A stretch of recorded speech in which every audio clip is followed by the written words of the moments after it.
What's up, guys? Sub-Zero here, back for another VOD review. Today, we are doing another game from Dishsoap, who had just such an insane performance at the Tacticians Cup #2 that I thought, look, we gotta watch another game from him. Also, I was really interested in watching this game because he played a really cool game. This was, I think, the second to last game that he played. And, you know, obviously, because we are near the end of a tournament, great lobby. Me First Race, Setsuko, Cookies OP, Spencer, Malala, Kevi Zhao, and Soju in the lobby. We got the Soju. I mean, we got everybody in this lobby. So yeah, I mean, we start off here with this Trist starting to farm a couple of stacks here. People already calling, because this is the other big piece of it, is that we are in an Artifact Anvil lobby. So we saw somebody called Renata, Spencer called Renata, and me, First or Eighth, called Nocturne. You guys can't see it, but let me move my head so you guys can see. But yeah, yeah, I want to see Spencer's spot here. He actually called Renata literally like this is crazy mode, but I mean it makes sense from just kind of like playing optimal TFT theory. He didn't even pop. I mean, maybe he has the anvil popped, but he hasn't selected his choice yet. Maybe that's what it is. And I have to imagine that me First or Eighth. Let's see here. Yep, he has a Nocturne and he has a rapid fire cannon already. So you can, yeah, you can see why he ended up playing Nocturne from this spot. And yeah, I mean, this is often what people do, is pop this Anvil on 1-4 before Augment, so that they have the information of what their Artifact Anvil is before they go into Augment, so that they can take Augment with, yeah, with that information. Dishsoap actually not going to go for that, though. We're going to play it a little bit more flexible and see what other people take here. First Augment here, yeah, I mean, we're not too interested in that that first option there. Yeah, I mean, Bruiser Crest these days, I mean, there's like one, you can play Bruiser Twitch, and it's not even that good, so probably not that. Seven and Wandering, both good augments. So, I mean, I definitely think you could go other way. You could maybe, yeah, I was going to say, think about the Wandering and then kind of like pop this and do it based off of that. But looks like Dishsoap just wants solid Econ Augment here. He has Slam and Ecoc. Both, I mean, very solid Econ Augments. The only thing is we aren't that happy to make a Slam with these components. So maybe Epoch is the more reasonable option here. Yeah, just because, yeah, we don't really have a Slam to make here.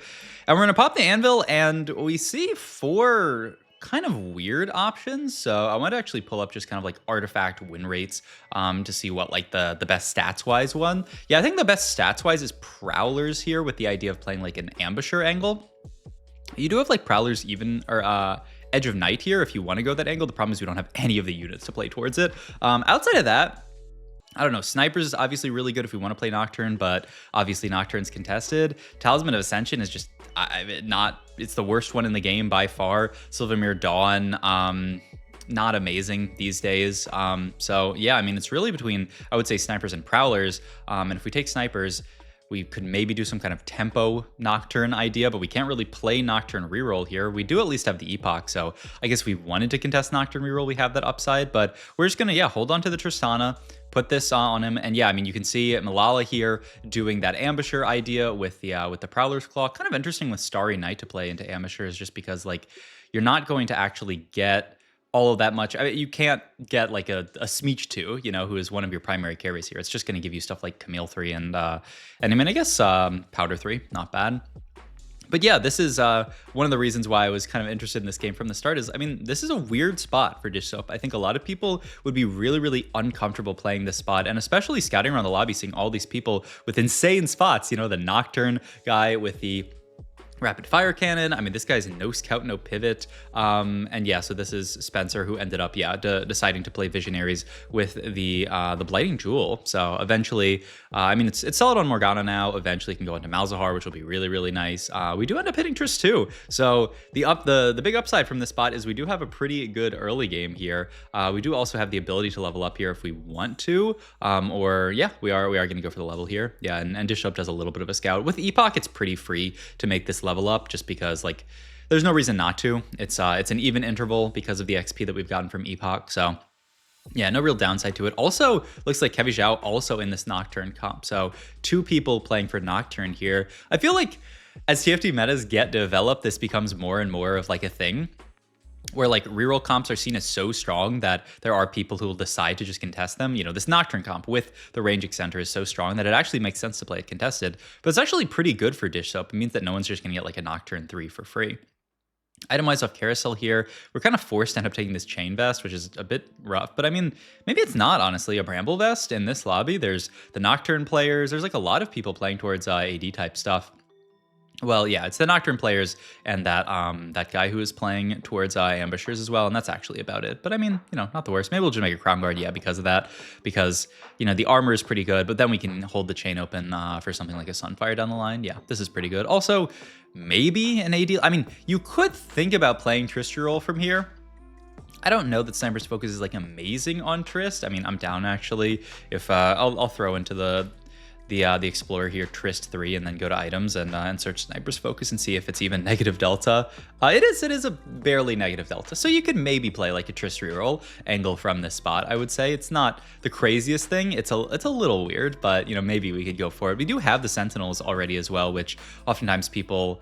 I mean, Sentinels is just the front line for every reroll comp nowadays, which is a bit awkward. You know, it's very strange that Zeri reroll plays Sentinels as its front line, but I mean, hey, sometimes in TFT the game isn't perfectly balanced, and so that kind of stuff happens, and that's life. We think about getting Rebel in for now. I mean, certainly the best upgrade onto this board will just be for Sentinel, but we are at least holding on to some of these Rebel units, and this is where, I mean, it's kind of a crazy idea, but I think Dishsoap is already thinking about this idea of potentially pivoting into Rebels, which is, it seems a bit crazy to me. Rebels is not a comp that I think is just that, it's just not that exciting these days. I feel like more and more as other comps have gotten stronger through buffs, stuff like Sentinels has gotten buffed, stuff like Sorks has gotten buffed, Rebels has felt like it's kind of like fallen by the wayside. If you have a +1, you can play into it, but like I would never think of playing just like a game like this opener into Rebels. We make the IE slam as well, which means that, I mean, we have items eventually for, I mean, Ezreal, and then super eventually for the Jinx, but that is obviously super eventually. Okay, I can't really take Dilemify. I mean, these are all pretty horrible options, I would say. So I expect us to reroll probably all of them. I guess worst case, you could take a Health as Wealth, but I hate it here. Yeah, I mean, he actually, that's kind of crazy that he rerolls that first. Like, he would rather take Dilemify than Health as Wealth here. I mean, I hate Health as Wealth in this spot, so I could see it. I mean, maybe Overheal is like your best worst option, and that's what he's keeping. That's what he's keeping open. Cloning Facility as well. I mean, Cloning Facility is just a very, very solid generic augment, so I do think that seems pretty good. We could take the Tower Defense, but yeah, I mean, a bit risky here. So yeah, we're going to pick up the Cloning Facility. The nice other thing about Cloning Facility is we already have a 2-star Rel, so we get to put the Rel in there, and now we have another Rel too. The only downside is we're actually losing out on like the shield value for the Crown Guard. Like, by Rel not immediately taking aggro, sometimes she's not going to get the full value out of this shield, which is a little bit rough. But yeah, we're also going to make this cool little pivot, get Visionary onto the board, get the Rel off of the board, but get Bruiser in on the board as well, which is, yeah, I mean, just better traits onto the board. We do end up losing out on the Singe too, which feels a little bit bad, but I mean, still pretty nice little swap in here. But yeah, I mean, this is just good flex TFT in a lobby where I'm pretty sure 7 of 8 players on 2-1 committed to their comp. Dishsoap is opting to just play flex TFT and just kind of like play and see what the game gives him. He's got Sniper's Focus IE. And the idea is though, like, yeah, he's going to team plan it out. He wants to play towards Rebel. So like we're playing the strong early board, and eventually the idea is actually that we're going to pivot into Rebel, which I mean seems, like I said, it seems a bit crazy, but I do think the idea just that like we're pretty strong right now. We're obviously, I mean, 100 streaking here. We have an econ augment. This is a comp that really, really excels when you are able to, you know, get to level 9 and be able to play around that Jinx. And Dishsoap, I think, with this kind of win streak, with this econ augment, is saying like, if I just play strongest board and I make it 2-9, I can actually get to Jinx. Like, that's what makes this comp good. When this comp was in its heyday, people would always talk about this comp as just like a Jinx 2 check. If you get stuck on Jinx 1, you know, the comp averages something very bad. If you get to Jinx 2, it averages something very good. And I mean, when you're 100 streaking with an econ augment, that is a spot where you can actually, you know, very likely get to Jinx 2. Also, we're playing 5 Rebel on the board. Like, we're feeling pretty good about this spot, and it's from a, I don't know, a crazy setup with just the Trist 2 carrying us with the Sniper's Focus. Also, Snipers in this comp, I mean, I think it's very solid onto Jinx because you were hitting the entire board, so you're getting good sniper's value onto the back line. It's probably not even bad on Zoe. I'll be curious to see where it ends up going because Zoe's also, bouncing to the back line. So a lot of backline access in this comp, and it's gonna be a 100 streak for Dishsoap. So I don't know, just such a cool early game that he played. And hey, he picks up the Elise here as well, who's a nice unit that we can just potentially fit in on this board. But yeah, I mean, angling hard for Rebel. Like we played just the strongest early game that we had, held on to Ezreal, held on to all these Rebels. Now we have Zoe here, we have the Ezreal, like that. There's a lot of good stuff going for us. We have another Shojin here. Probably don't want to make a red buff here, but I mean, Static Shiv is pretty, Static Shiv GS is actually pretty reasonable here. Level for the Alawi. We do have these free refreshes, so we might as well roll, and we get the 7 Rebel in here. The big question is, when are we going to stop rolling? And the answer is like immediately, because we're on a 100 streak here. Crown Guard, gonna go here. These items gonna go into Ezreal. And yeah, he is gonna make the Static Shiv. Is he also gonna make GS? Yeah, he is. Yeah, I mean, this makes perfect sense. These are 2 solid Zoe items. Ezreal just gets to item hold for the Jinx, and our board's not even bad. Like, look at this. That's a Nocturne 3 board for me for Sir 8th that we actually ended up beating. He took the duplicator augments. Wow, I mean, that's a crazy fight to win. All right. Last augment here, Mana Flow, another Anomaly. I mean, I imagine Mana Flow is just a take here. It's a solid combat augment. These are kind of like weird ones, and you really just want to be able to push levels. Ooh, Unlikely Duo. I mean, it gives you that Jinx. That does immediately give us the Jinx to play around, which is not bad. I mean, we'll see. We'll see. I mean, Mana Flow is definitely not bad either. I'm curious. Yeah, Dishsoap doing a big think about it. But yeah, he is going to take the Unlikely Duo. Woke cheer. All right. So yeah, we can get this in. And ooh, this is a good call and an interesting call as well. Yeah, I mean, it makes sense though. I mean, you would normally think that a 2-star 3 cost would be stronger than a 1-star 5 cost. Like, I think based on like the rules of TFT or whatever, Ezreal should be stronger than the Jinx. But, I mean, 1, these items are fantastic on Jinx. 2, we also have an augment that is playing for Jinx. So those are the big reasons why, actually, it makes sense to play for Jinx here, which is a bit crazy, but, I mean, it makes a lot of sense. Also, I feel like we are certainly going to be looking at Anomalying this Jinx, and I mean, it is just a straight up fast 9 from Mr. Soap here in this spot. I mean, we're 7 Rebel here, and our big goal in this spot is to just push 9 here. Yeah, I like this positioning as well. Like, it allows us to, we still get a second set, which is like, set versus Alawi about the same, but we do get to frontline the Alawi now, which is really nice. Means that we're getting, like I was talking about, that value from the Crown Guard. We're getting red buff applied. I mean, even just the Flame Choppers out of Jinx do good value. And I mean, you can see why you put items on Jinx. 13,000 damage, man, from the Jinx. I mean, Ezreal never would have done that. This setup is so good for the Jinx. All right, and I mean, what's left on Carousel here, we're looking for either final Zoe item or final tank item. I mean, that is a Pan Zoe. Okay, we're not going to get that. But I mean, yeah, Rod seems good enough here. Can be a Lowy item or it can be Zoe item. So it does double duty there, which is pretty nice. And yeah, I mean, I think we're just going to keep sitting here and look to push 9. We're so healthy. Our board is not that strong right now, but who really cares? Like, we're 89 HP. Even if we get 10-0'd the next 2 fights, we will still be perfectly fine. And then with the extra gold from Epoch, we will be able to push 9 and actually like dig for Jinx too, which is our win condition in this comp. So yeah, all right. And Jinx doing a lot of work. Also really nice positioning from Dishsoap. And I mean, look at the damage from this Jinx, man. 9,000 damage. We're not losing fights. We're winning fights with this board. Just almost everything 1-star. Wow. All right. I mean, Infectious Anomaly is pretty good. Yep. Okay.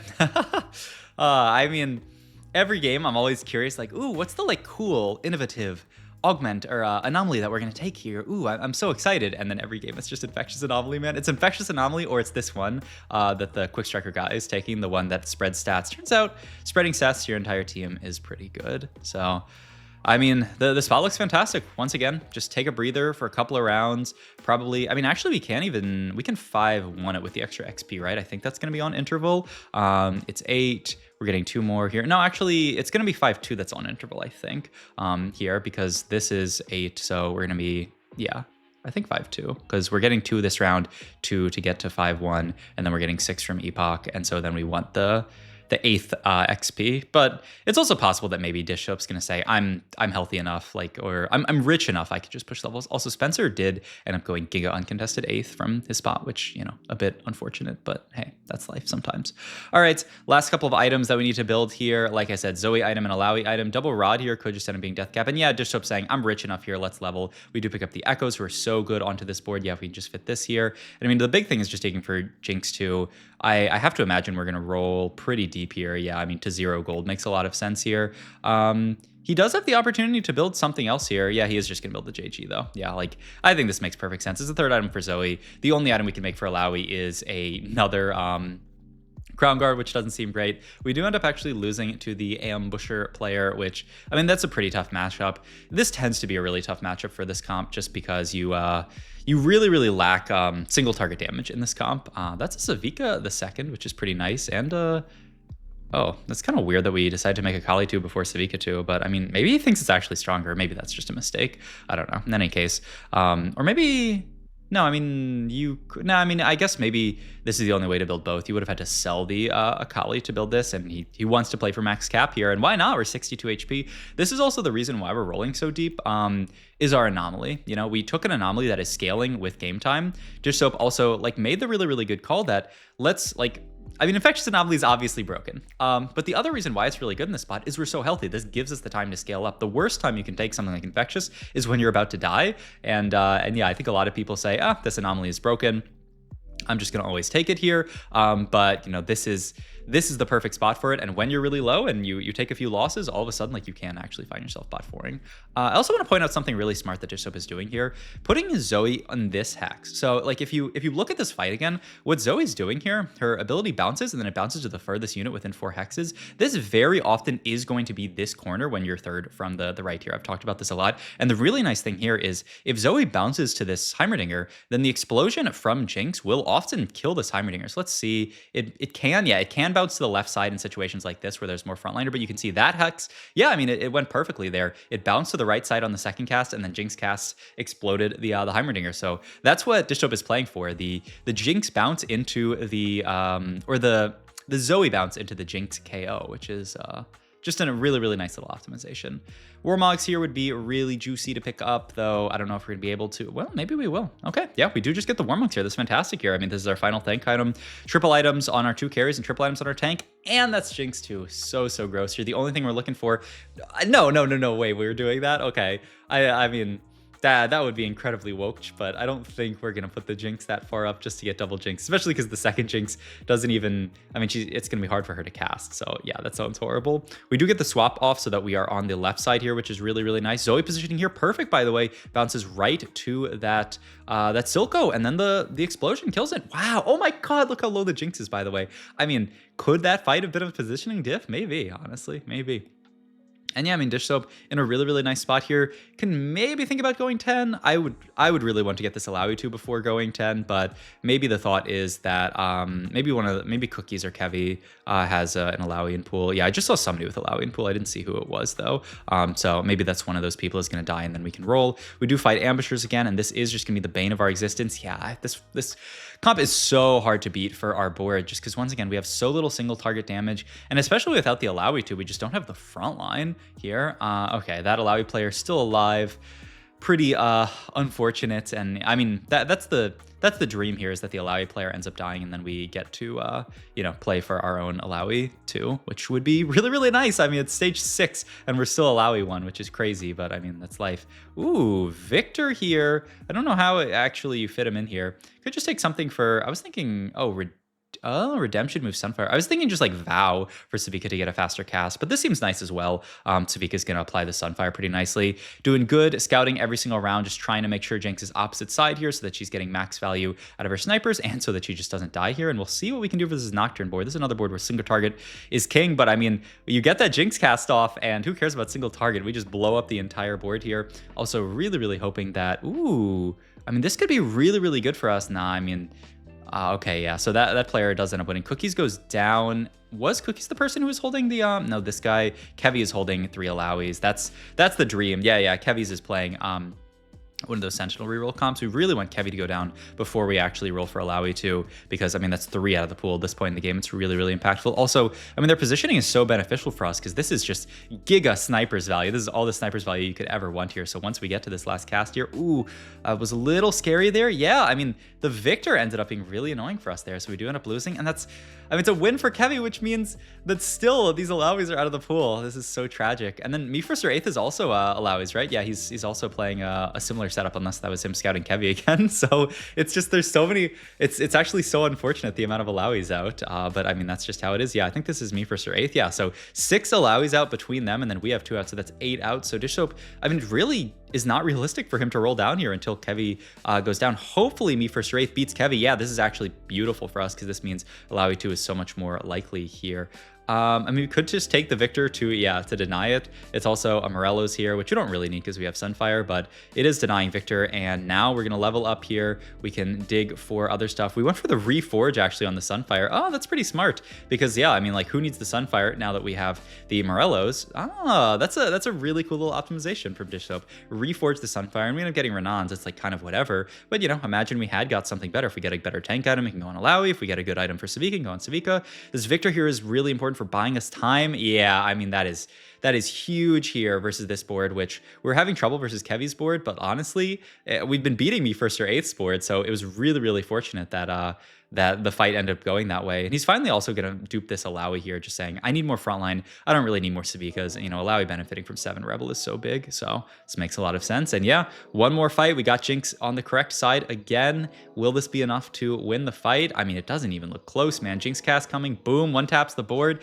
and it is another dub for Dishsoap. I just thought this was such a cool game. Like, it was such a well-played game from a really, like, I don't think very many people would have taken snipers and played into, you know, Jinx and played into Rebels from here. So I just thought a really, really pretty game from Dishsoap. And in a lobby where so many people just hard committed from 2-1, he played pretty flexibly, but also had this idea, but just played strongest board into Rebels and went beautifully. So hope you guys enjoyed the video. If you did, please like, comment, and subscribe. Check my Twitch, all my links down below. Thank you guys as always for watching. I shouted out my Twitch instead of my Metafy again.